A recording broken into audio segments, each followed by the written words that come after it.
বিষয় শবে মেরাজ নামাজ কেন ফরজ হলো।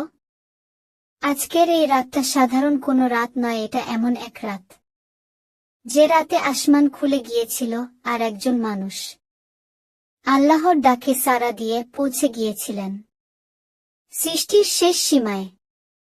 এই পবিত্র রাতের নাম শবে মেরাজ।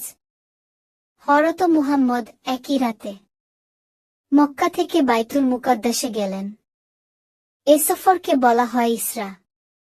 মানুষের চোখে যা অসম্ভব, আল্লাহর কাছে তা এক মুহূর্তের ব্যাপার।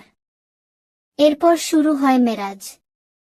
7 আসমান অতিক্রম করে সিদরাতুল মুনতাহা পর্যন্ত। সেখানে নবী দেখেছেন জান্নাত ও জাহান্নাম, দেখেছেন আল্লাহর অসংখ্য নিদর্শন। এই রাতেই আল্লাহ আমাদের জন্য একটি বিশেষ উপহার দেন। সে উপহার হলো নামাজ।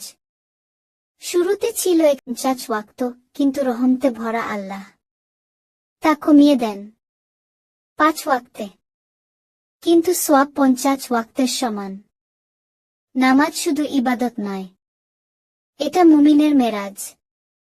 যে নামাজ ছাড়ে সে নিজের মেরাজ হারায়, আর যে নামাজ আঁকড়ে ধরে আল্লাহ তাকে কখনো একা করেন না।